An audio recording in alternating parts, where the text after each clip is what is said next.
Pope Francis appointed Manila Archbishop Cardinal Luis Antonio Tagle as the new prefect of the congregation. Whispers have now turned to echoes in Vatican City.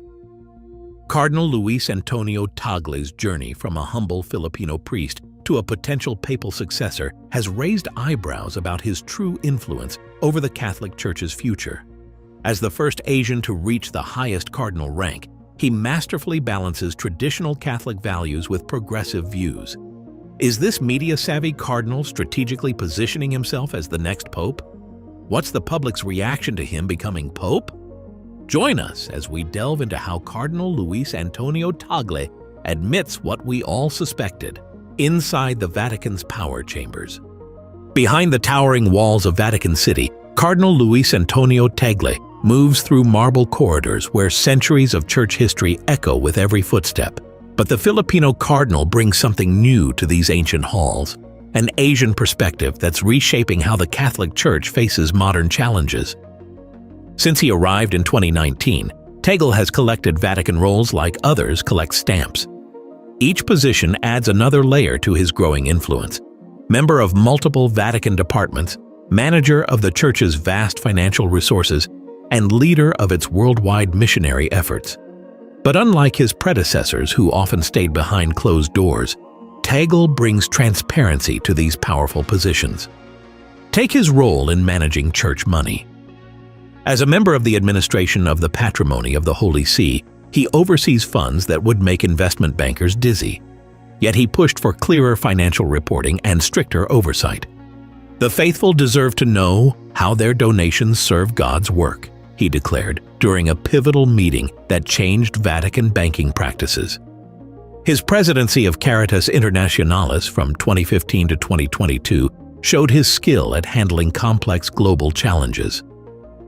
When earthquakes shattered Haiti or war erupted in Syria, Tagle coordinated relief efforts that crossed religious and political boundaries.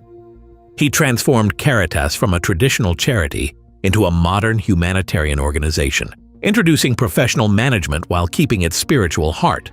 The French government noticed. In February 2024, they awarded him the Legion of Honor, France's highest distinction. During the ceremony at Villa Bonaparte, Tagle spoke not of his achievements, but of the volunteers who make Catholic charity work possible. "This honor belongs to countless hands that serve the poor," he said, touching the medal with characteristic humility. Months later, as special envoy to the National Eucharistic Congress, Tagle faced 50,000 American Catholics in Indianapolis's Lucas Oil Stadium. The same stadium that hosts NFL games thundered with applause as he connected ancient church teachings to modern life challenges. Even non-Catholics in attendance found themselves moved by his words. But perhaps his most significant achievement lies in breaking the European grip on Vatican leadership. As the first Filipino to reach the highest cardinal rank, Tagle cracked open doors that had been closed to Asian church leaders for centuries. When he speaks in Vatican meetings, he brings perspectives from the fastest-growing Catholic populations, Asian and African communities, that will shape the Church's future. His deep understanding of both Eastern and Western cultures makes him a natural bridge builder. During interfaith dialogues, Muslim leaders praise his respectful approach to religious differences. Jewish rabbis appreciate his efforts to strengthen Catholic-Jewish relationships. Even secular organizations seek his input on global challenges like climate change and poverty. Today, Vatican insiders and international media regularly float Tagle's name as a potential future pope. Such speculation would once have seemed impossible for an Asian cardinal. But Tagle's combination of spiritual depth, administrative skill, and genuine warmth has changed what many consider possible. Yet those who work closely with him say he remains unchanged by power. Behatil stops to chat with Vatican gardeners between high-level meetings, remembering their names and family stories. His office door stays open to visitors. His schedule includes time for ordinary Catholics, and his focus remains clear, serving people, not power. In Vatican City's complex world of tradition and change, Tagle has accomplished something rare, earning respect from traditionalists while pushing for necessary reforms. As one veteran Vatican reporter noted, He's proving that change doesn't require revolution. Sometimes it just needs a smile and an open heart. While Cardinal Tagle's growth through Vatican ranks has captured global attention, how he wields his unprecedented power truly sets him apart. How does this humble Filipino priest shake up centuries of rigid Catholic protocol while winning hearts on both sides of the theological divide? Let us find out. The People's Cardinal, changing the Church. In the bustling streets of Manila, stories spread like wildfire about a cardinal who rides the bus, carries his own bags, and shares meals with street children. "He sat right next to me on the jeepney," recalls Maria Santos, a street vendor. "At first, I didn't believe it was him until he smiled and asked about my family." This isn't a publicity stunt. It's Cardinal Luis Antonio Tagle's daily life. Known as the Asian Francis for his similarities to the current pope, Tagle has carved out a unique path in church leadership that breaks with centuries of tradition while staying true to core Catholic values. Take his approach to hot-button issues.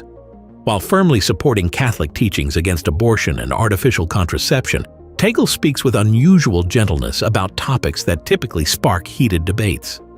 "The harsh words we used in the past," he once said during a packed conference, "have built walls instead of bridges." His voice softens notably when discussing LGBTQ+ Catholics and divorced people. During a landmark speech that left his audience in tears, he challenged the Church's traditional harsh stance. "Before we speak of sin, we must speak of human dignity. Before we point fingers, we must extend hands." Environmental protection ranks high on his agenda too. When typhoons batter the Philippines, Tagle doesn't stop at prayers, he rolls up his sleeves. He's launched programs combining practical action with spiritual guidance, getting parishes to plant trees, reduce plastic use, and create community gardens. The media-savvy cardinal knows his way around modern communication channels.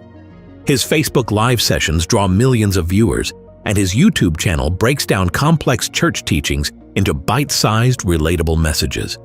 But unlike many social media personalities, Tagle responds personally to messages from troubled followers, often late into the night. Poverty isn't an abstract concept for discussion, he often reminds his fellow church leaders. His offices in Manila and later in Vatican City kept an open-door policy for the poor. Security guards tell tales of him skipping formal dinners to sit with homeless families who showed up seeking help. During the height of Manila's urban poverty crisis, Tagle transformed empty church properties into temporary shelters.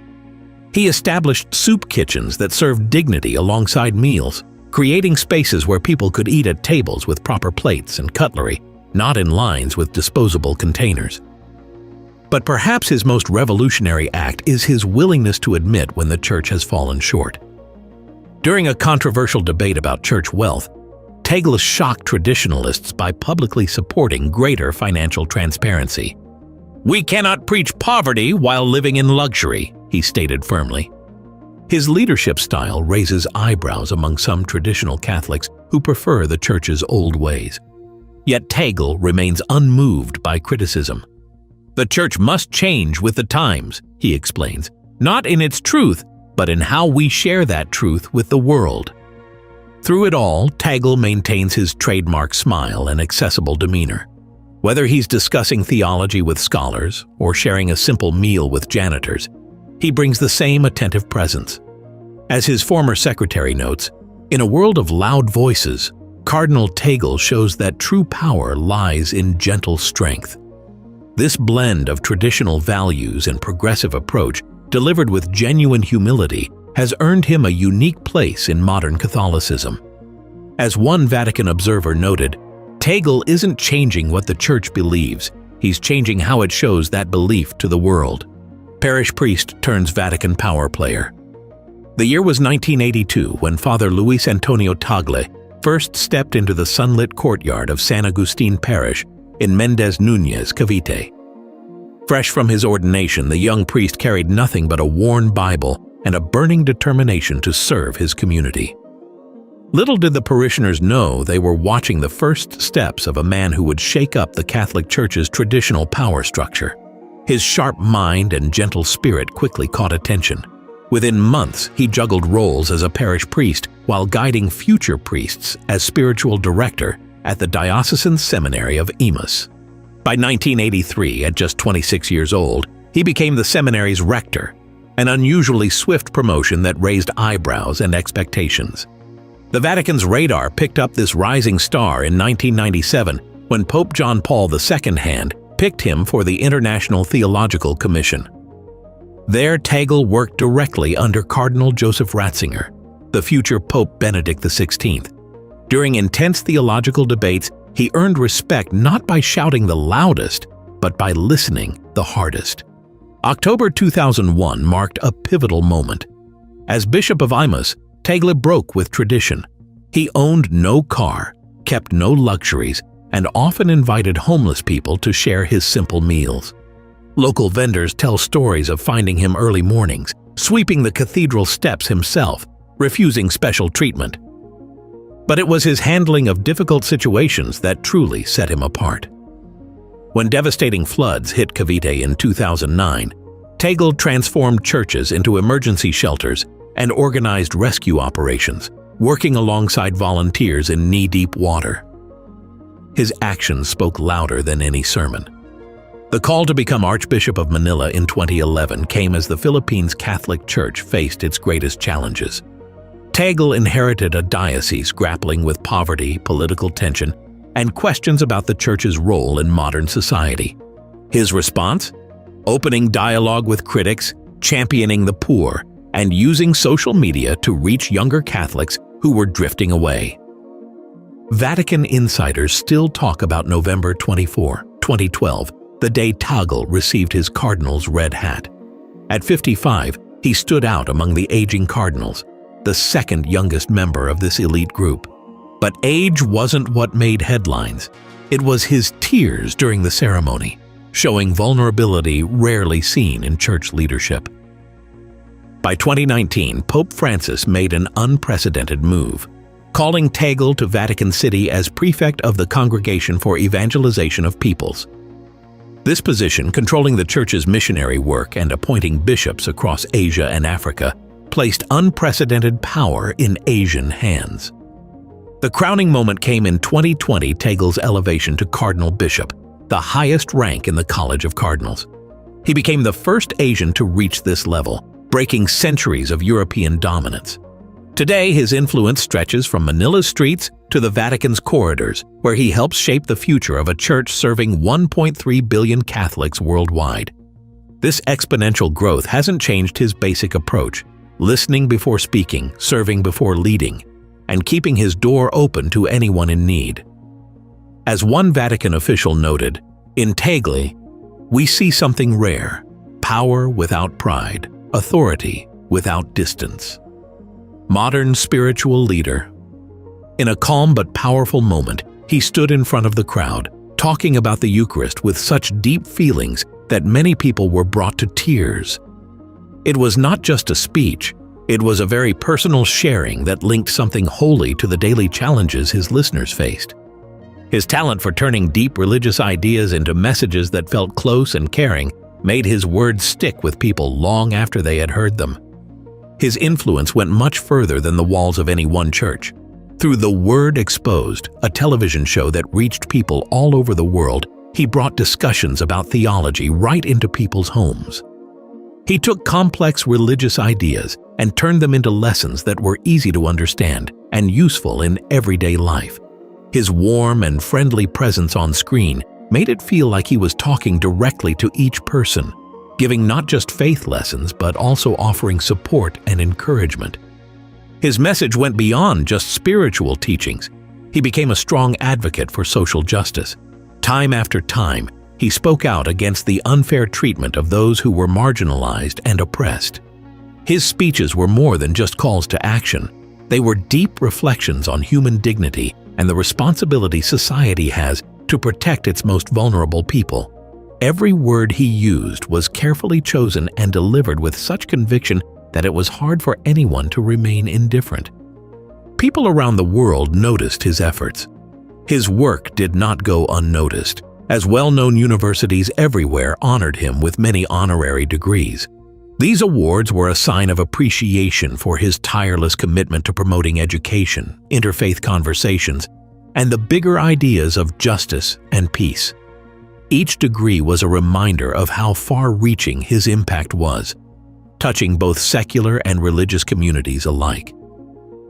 In the year 2020, his life took a sudden turn when he caught COVID-19. The illness was a tough challenge, but his recovery became a beacon of hope for many who were fighting the virus or had loved ones struggling with it. By openly sharing his battle and recovery, he provided comfort and a sense of unity, putting a human face on the pandemic that had taken so many lives. His survival was not just a personal win, it became a symbol of resilience and the strength of faith in tough times.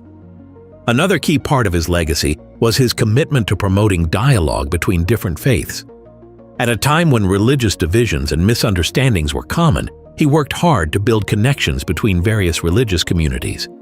His approach was based on respect and a genuine desire to understand others, which earned him respect from leaders of different faiths.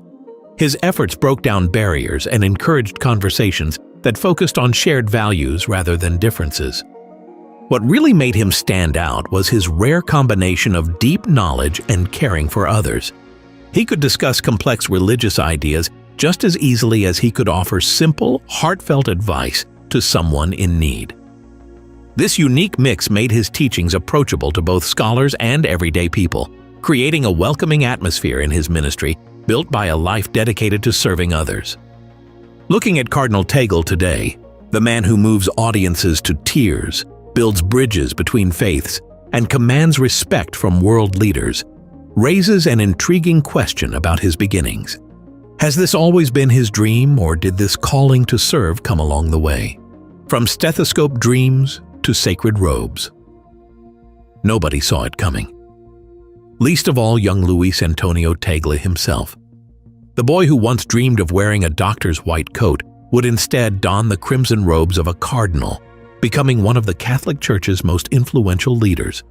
Born on a warm summer day in Manila on June 21, 1957, Chito, as his family affectionately called him, grew up in a home where faith and culture intertwined like the strands of a carefully woven tapestry. His father, Manuel, a proud Tagalog, and his mother, Milagros, from a Chinese-Filipino background, created a unique blend of traditions that shaped their eldest child's worldview. But there was more to Chito's heritage than met the eye. Through his father's side, he carried the blood of the Principalia, the Spanish colonial aristocracy that once ruled Philippine society before the 1896 revolutions. Yet his grandfather Florencio's story painted a different picture of privilege. After being injured by a bomb during World War II, the family had to rebuild their lives, with Chito's grandmother running a modest local diner to make ends meet. Young Tagle walked the halls of St. Andrew's School in Parañaque, where the Shoit missionaries sparked something unexpected in his soul. Between science classes and dreams of medical school, the gentle guidance of priest friends slowly turned his heart toward a different kind of healing, one that mended spirits rather than bodies. The decision to enter the Jesuit San Jose Seminary marked a turning point. At the prestigious Ateneo de Manila University, Tagle's brilliant mind flourished. He devoured philosophical texts and theological treatises with the same enthusiasm others might show for popular novels. His professors quickly noticed his exceptional abilities, especially when he earned his pre-divinity degree with remarkable insights that went beyond his years. But it was at the Catholic University of America where Tagle truly spread his intellectual wings. From 1987 to 1991, he dove deep into the complexities of sacred theology, writing a dissertation that impressed even his seasoned advisors. His professor, Joseph Kamanchak, would later remark that Tagle could have become the best theologian in the Philippines, or even in all of Asia, high praise that hinted at the remarkable path ahead. Languages flowed from his tongue as naturally as breathing: Tagalog and English for daily life, Italian for church business, and enough Spanish, French, Korean, and Latin to navigate ancient texts and modern diplomatic circles. Each new language added another layer to his understanding of the world and its people. Yet despite his growing acclaim in academic circles, Tagle never lost touch with his roots or his nickname, Chito. The same boy who once played in Manila's streets while dreaming of medical school had found a different way to heal, not with prescriptions and procedures, but with words that bridged divides between cultures, between tradition and progress, between heaven and earth. His early years painted the portrait of a man who would later be known as the Asian Francis, brilliant yet approachable, traditional yet progressive, aristocratic by birth yet humble by choice. The medical career he once envisioned slipped away, replaced by something far more unexpected, a future that would take him from the busy streets of Manila to the historic halls of Vatican City, where his childhood dreams of healing would find expression in ways he never could have predicted. Thanks for watching. If you enjoyed this video, please hit the like button, leave nice comments, and remember to subscribe for more interesting content. Check out another interesting video by clicking on the one appearing on your screen right now.